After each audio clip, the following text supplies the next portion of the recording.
Olá, seja você muito bem-vindo, muito bem-vinda a mais um estudo do livro de Mateus. Nós finalizamos o capítulo 7 e estamos agora entrando no capítulo 8. Então, hoje a gente vai falar um pouco sobre o capítulo 8. A minha intenção é que a gente fale dos versículos de 1 a 4.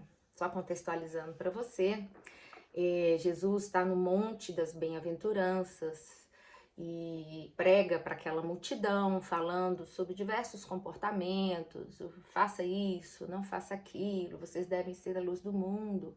Ele vai falar sobre as bem-aventuranças, sobre o que é ser feliz, como ser feliz. A felicidade bate na porta dos mansos, dos humildes, dos que choram, dos misericordiosos. Bem-aventurados são os que são sal da terra, que vão andando sobre a terra e vão salgando a vida das outras pessoas. Jesus nos ensina a não sermos ansiosos, né? A confiarmos no seu poder e na sua palavra, na sua provisão diária. Ainda que a gente entenda a provisão de uma maneira, às vezes, muito equivocada, ele fala, olha, o básico da sobrevivência é o que vocês precisam trabalhar, não fiquem agradando a dois senhores, o do dinheiro e o Deus do, do céu. Não é assim. Ou vocês escolhem a quem vocês vão trabalhar, para quem vocês estão querendo constituir as vossas vidas. E é dentro, né, desse contexto, ele finaliza então, e Mateus nos dá escreve ao final do capítulo 7 as pessoas maravilhadas com esse discurso e dizendo, meu Deus, com que autoridade esse homem fala as coisas que fala, essa autoridade que vai mexendo com a nossa consciência, com o nosso coração, vai mudando a nossa forma de enxergar a si mesmo e ao mundo.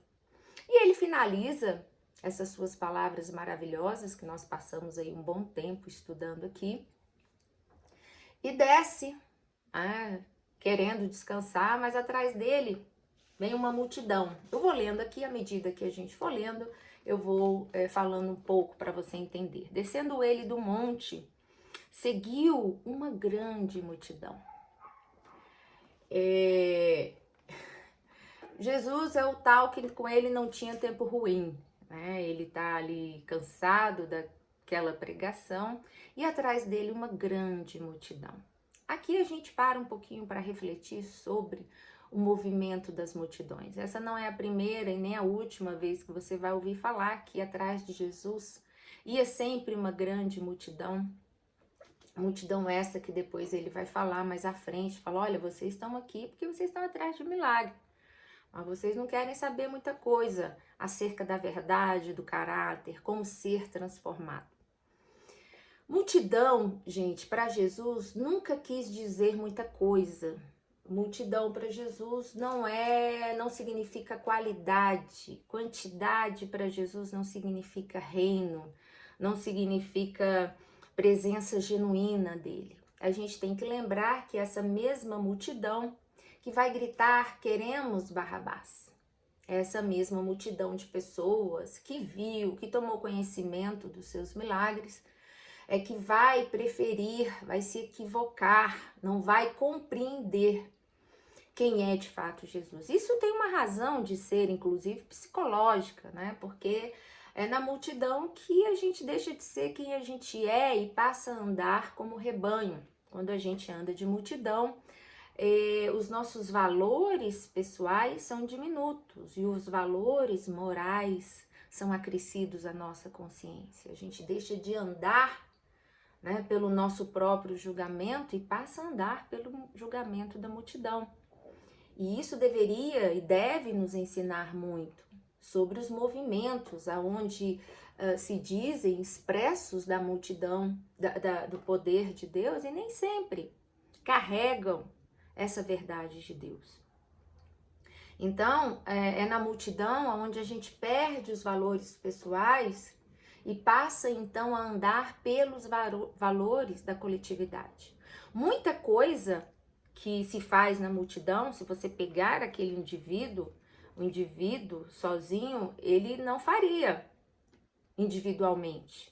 Porque na multidão as nossas responsabilidades éticas são dissolvidas. Por isso que Jesus vai tratar da igreja eu, Cristiane, da igreja você, e não da igreja presbiteriana, e não da igreja católica, e não da igreja batista. A gente não vai subir, né? A gente não vai ser salvo, e a gente não é salvo diariamente pela coletividade onde nós estamos inseridos. Mas nós somos salvos interiormente, nós somos salvos por esse encontro com o nosso Deus na individualidade, naquilo que eu sou enquanto pessoa, e não para a igreja, e não na multidão a qual eu pertenço, porque lá caráter, sobriedade, todos as qualidades, inclusive os nossos pecados e defeitos, lá na multidão são dissolvidos. Por quê? Porque não sou mais eu que faço, quem faz é a multidão. Então isso deve nos ensinar que multidão não é significado de nada no reino espiritual, senão tão somente de muita confusão, de muito equívoco, tá bom? Então, é um adendo aqui que eu faço, porque às vezes multidão, ela pode matar, a escolha dela pode ser equivocada, então muito cuidado quando você se colocar dentro de uma multidão, saiba que você pode estar num grupo errado.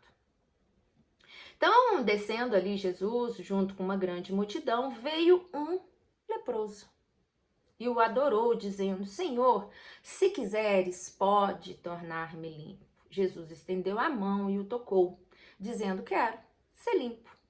E imediatamente ele ficou limpo da lepra. Então aqui a gente está falando de um leproso. São essas pessoas que Jesus atrai.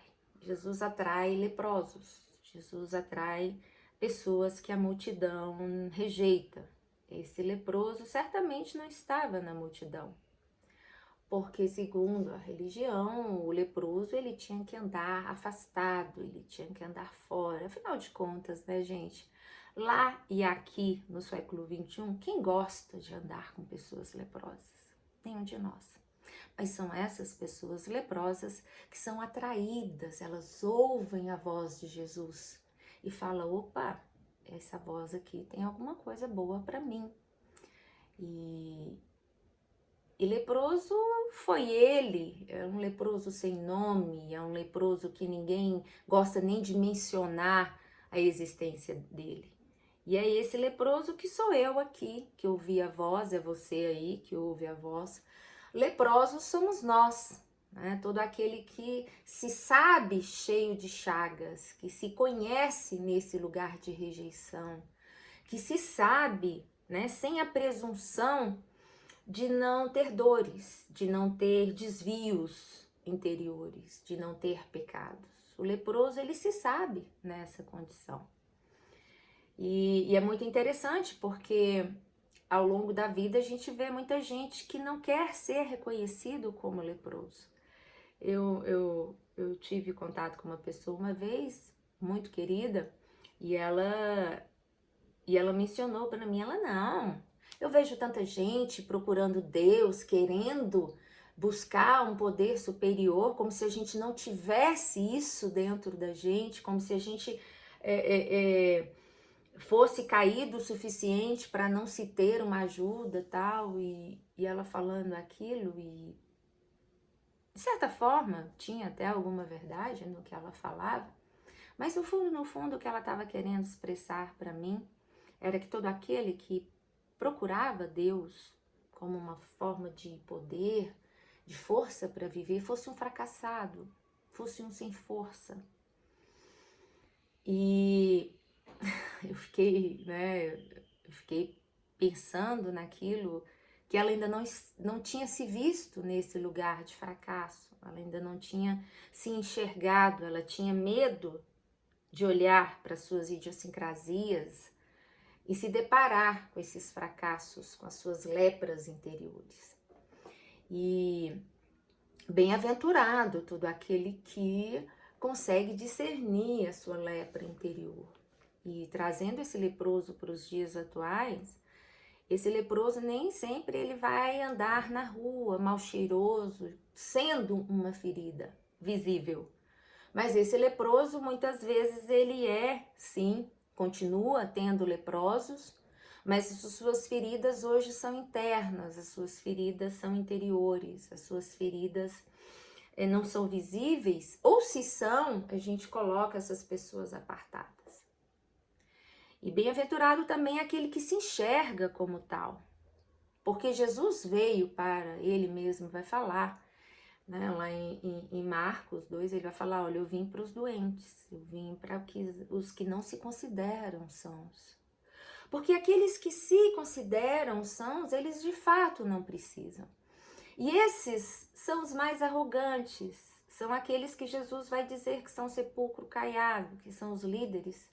Jesus se referiu a sepulcro caiado para os líderes religiosos que não se viam nessa condição de leprosos, porque estavam já numa condição tal que não se enxergavam, cheio de feridas, de cânceres interiores, a lepra, eles próprios eram a lepra.